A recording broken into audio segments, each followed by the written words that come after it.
Hello YouTube, it's Tony. So today I'll be doing my first thoughts on this new boss called Raksha in solo mode, well, however it's pronounced. I'm just gonna run you through my first recorded kill, and no, this won't be a guide or breakdown video, it's just my initial thoughts on this boss. So Tony, how did you learn this boss? Well, for me, I can't practice mode until I got at least 2 solo kills. Yeah, it took me 7 in-game hours before I got my first kill, and I know that's crazy, but I've seen people take like 10 plus hours and not get a single one. I still don't feel like I'm able to do this boss consistently though. Honestly, I find that practice mode is really good for learning, especially with Tonix prices. When it comes to the mechanics, one of the most important things I prioritize is the prayer flicks. Yeah, his auto attacks hit like a truck. This boss was the exact reason I had to change my prayer flick keybinds. Originally, I would click them from my action bar, but now I position them on the right side of my keyboard, where I can press my abilities on the left side instead. Now, as for the special attack rotation, it was fairly easy to learn, although sometimes I lost track of the auto attacks, so that is why I got killed by the special many times. Unfortunately, range DPS rotation isn't my thing, since the only other time I ranged was from doing Nex. Yeah, at least this boss taught me how to do a Death's Witness rotation, so that was pretty nice. So the first section I'll get into are what are the good things about this boss on release. For one thing, it did provide us a really good challenge. I mean, it made us do literally everything at once. Also, it makes range more of a reliable combat style, as this is the best in slot to use at this boss. When it comes to drops, I think the drop table is pretty reasonable for its kill speed. With the new codices and the range boots, it does add a little bit of power creep towards range. Now, even if you're dry on this, the common drops are still nice because they're commonly used supplies such as adrenaline crystals, spirit weed seeds, onyx dust, etc. Also, for those who can't solo, at least we have duo mode, so you don't have to worry and deal with the mechanics all the time. If you're doing this in duos as a DPSer, all you need to do is flick between mage and range prayer. And the last good thing about this boss on release is that it does not require any berserker auras, so that means you can use other aura options such as either dark magic or Madra aura.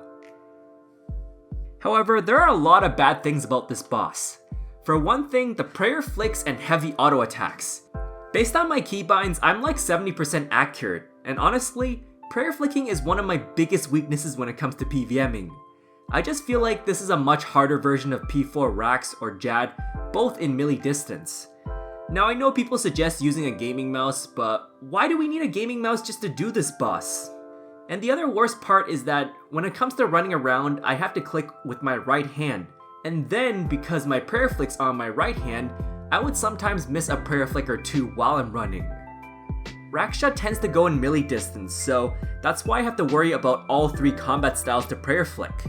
It's really just me trying to prayer flick back to melee prayer, although it is never consecutive when it comes to melee distance attacks. Because I tend to worry too much about his auto attacks, I sometimes lose track of how many autos before he hits a special. Thankfully, his auto attacks are gonna be nerfed slightly this coming Monday. Now let's get into the ugly part of this boss. Sometimes I notice his hits register earlier than usual. This happens especially with the magic attack where I'm usually late. I find that this is more of a game error rather than a user error. I wish it was a little more transparent, you know? Also, the game engine doesn't always recognize that I moved out of the way for the tail swipe attack, which is really frustrating because not only do you get stunned, but he deals a huge amount of damage. I died to P4 a couple of times because of this. And speaking of P4, once you move, it starts a chain of movements. So you know on P4, if you're on melee distance, he will always do the tail swipe attack, right? If you're not on melee distance, he does the shadow bombs, which that means he will place the smoke on the quadrant, and that means I have to also move around. So it just becomes a cycle of moving around every 2 auto attacks, until you finally settle in and get into the rhythm of being in melee distance and moving out during the tail swipe attack. Now when it comes to rock falls, it is really unpredictable. It feels like whenever I phase this boss from P1 to P3, I just run around like a headless chicken. Thankfully though, the rockfall damage is getting slightly nerfed, so that is another good sign. And finally, the last ugliest part is P3. Man, is this phase incredibly hard or what? As a matter of fact, it's even harder than P4.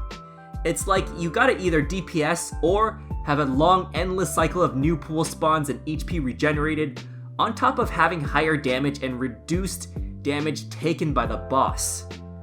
Not to mention that you're also gonna slowly get run away by the minions.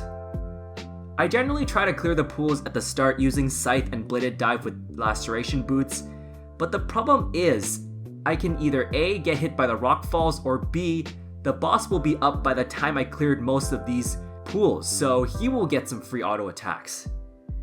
Really though, it's too DPS oriented to reach 200k, or you're just gonna have to deal with a lot of mechanics. Like, it just piles up over time. It's either you set up Death's Witness after killing the minion, or you're just gonna absolutely struggle with this phase. So now that I talked about the good, the bad, and ugly, let's talk about the suggestions for this boss. I'm gonna talk about my personal suggestions other than the ones that JMod's already planned. For one thing, I really do want manual transition to P4. You know how when we phase P3 you're stuck in a cutscene, right? Instead, on the entrance, I want a toggle option so that it allows us to manually walk inside P4 rather than in a cutscene. Sometimes my adrenaline's very low, or I want to eat before I enter and then I position myself, but then he gets an auto off and I'm a little late towards this. And when it comes to ability codices, I truly believe Greater Chain needs to be buffed.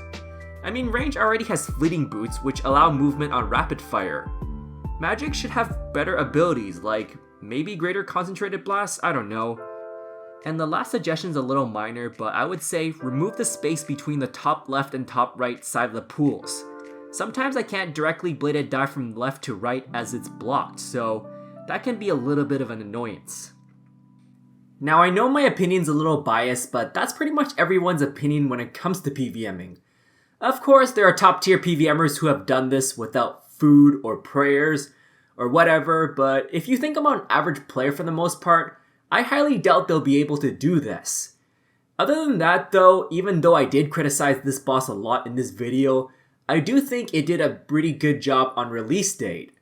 So yeah, what are your overall thoughts on this boss? Do you think this was a good boss that was released, or do you think it needs a lot of changes?